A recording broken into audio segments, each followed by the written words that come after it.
여러분 혹시 엠피리언 시리즈라고 들어보셨나요? 한때 판타지 팬덤을 그야말로 열광의 도가니로 몰아넣었다가 지금은 팬들을 딱 둘로 갈라놓은 아주 뜨거운 논쟁의 중심에 선 작품입니다. 도대체 어떻게 하나의 히트작이 이렇게까지 팬덤을 분열시킬 수 있었을까요? 자, 이 숫자부터 한번 보시죠. 무려 1200만. 이게 전 세계적으로 팔린 책의 부수입니다. 이 정도면 그냥 베스트셀러가 아니라 하나의 거대한 문화현상이라고 봐야겠죠. 보시면 아시겠지만 처음엔 정말 이런 압도적인 찬사를 받았어요. 그런데 참 아이러니하게도 바로 이 엄청난 성공이 나중에 팬덤을 갈라놓는 불씨가 되고 말죠. 대체 무슨 일이 있었던 걸까요? 그래서 오늘 이 시간에는 이 현상을 한번 제대로 파헤쳐 보려고 합니다. 어떻게 바이럴이 터졌는지부터 시작해서 로맨스와 세계관 사이의 논쟁, 그리고 시리즈가 길어지면서 어떤 불만들이 터져 나왔는지, 마지막으로 이 시리즈의 미래는 어떻게 될지 차근차근 짚어보겠습니다. 모든 이야기의 시작은 바로 첫 번째 책, 포스윙이었어요. 이 책이 로맨스, 드래곤, 그리고 정말 숨막히는 전개로 틱톡의 책 추천 커뮤니티, 북톡에서 말 그대로 대박이 난 거죠. 입소문을 타고 순식간에 베스트셀러가 됐습니다. 그러니까 독자들이 딱 좋아할 만한 요소들이 바로 이 중독성 있는 로맨스, 티키타카가 좋은 대화, 그리고 빼놓을 수 없는 드래곤. 여기에 다들 푹 빠진 거예요. 근데 재밌는 건 팬들이 이렇게나 사랑했던 바로 이 지점들이 나중에는 가장 큰 논쟁거리가 된다는 겁니다. 자, 이제 문제의 핵심으로 한번 들어가 볼까요? 팬덤이 딱 갈리는 지점이 바로 여기입니다. 작가의 재능이 마치 두 개인 것 같다는 거죠. 한쪽은 로맨스에 다른 한쪽은 판타지 세계관 구축에 특화되어 있는데 문제는 이 둘 사이에 균형이 맞지 않는다는 지적이 계속 나온다는 겁니다. 이 표를 보시면 팬들의 비판이 뭔지 한눈에 딱 들어오실 거예요. 왼쪽, 작가의 강점, 로맨스나 관계 묘사, 재치 있는 대화, 이런 건 진짜 잘 쓴다는 평이 많아요.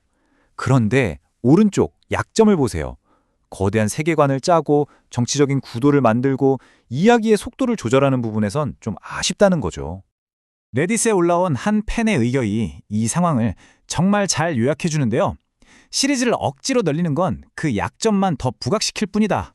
정말 뼈아픈 지적이죠? 이야기가 길어지니까 장점보다는 단점이 더 눈에 띄기 시작했다는 거예요.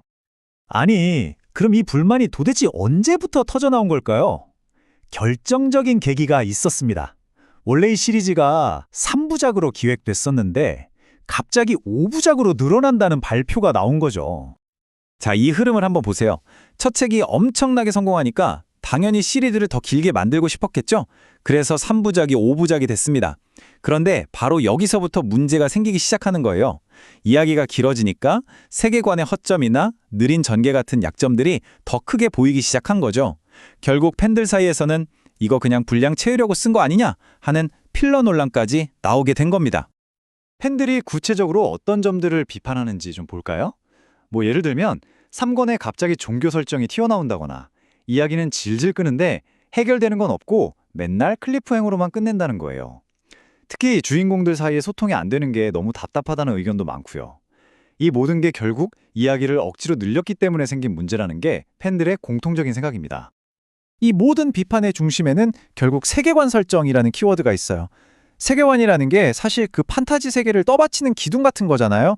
역사, 규칙, 정치 같은 것들요. 근데 한 팬이 이 시리즈의 세계관을 스위스 치즈 같다고 표현했는데 와, 정말 딱 맞는 비유 같아요. 구멍이 숭숭 뚫려 있다는 거죠. 그럼 사람들은 왜 이렇게까지 아쉬워할까요? 팬들이 가장 많이 비교하는 작품이 바로 해리포터입니다.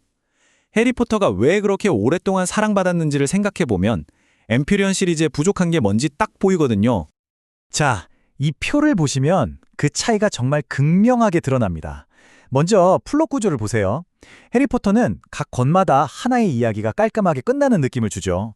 물론 더 큰 이야기가 이어지지만요. 근데 엠피리언은 대부분 해결 없이 그냥 다음 권으로 넘어가 버려요. 빌런도 마찬가지예요.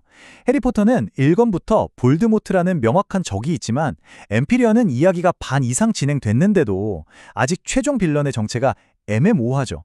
이렇게 독자들이 각 권에서 얻는 만족감이 다르니까 피로도가 쌓일 수밖에 없다는 겁니다. 바로 이 레딧 유저의 말이 핵심을 찌릅니다. 다음이 궁금하면서도 일단 지금 읽은 책에 대한 만족감이 있었다. 이거죠. 바로 이 만족감, 긴 시리즈를 끝까지 따라가게 만드는 가장 중요한 동력인데 말이죠. 자, 그럼 앞으로 이 시리즈는 어떻게 될까요? 사실 이야기 자체의 문제뿐만 아니라 좀 복잡한 외부 요인들도 얽혀 있습니다. 예를 들면 출판사의 압박이라던가 곧 나올 TV 시리즈, 그리고 작가 개인의 스케줄 같은 것들이요. 팬들이 걱정하는 부분은 크게 세 가지입니다. 첫째, 출판사가 인기에 힘입어서 너무 급하게 책을 내는 거 아니냐는 우려. 둘째, 작가가 다른 로맨스 소설을 쓴다고 발표하면서 사권이 늦어지는 거 아니냐는 걱정. 그리고 마지막으로 아마존에서 TV 시리즈가 제작 중인데 이게 오히려 책의 스토리에 안 좋은 영향을 끼치는 거 아니냐는 거죠. TV 방영 일정에 맞추려고 책 내용을 급하게 전개하거나 너무 드라마처럼 만드는 거 아니냐고요. 결국 이 거대한 상업적 성공이 오히려 작품의 완성도를 해치는 독이 될 수도 있다는 겁니다. 결국 이 모든 논쟁을 지켜보면 이런 근본적인 질문이 남는 것 같아요. 하나의 이야기가 이렇게 거대한 상품이 되었을 때 그 이야기의 주인은 과연 누구일까요? 이걸 만들어낸 작가일까요? 아니면 이 세계를 진심으로 사랑하고 돈과 시간을 써가며 소비하는 팬들일까요? 어쩌면 엠피리언 시리즈가 앞으로 어떻게 전개되느냐에 따라 이 질문에 대한 하나의 답을 우리가 엿볼 수 있을지도 모르겠습니다.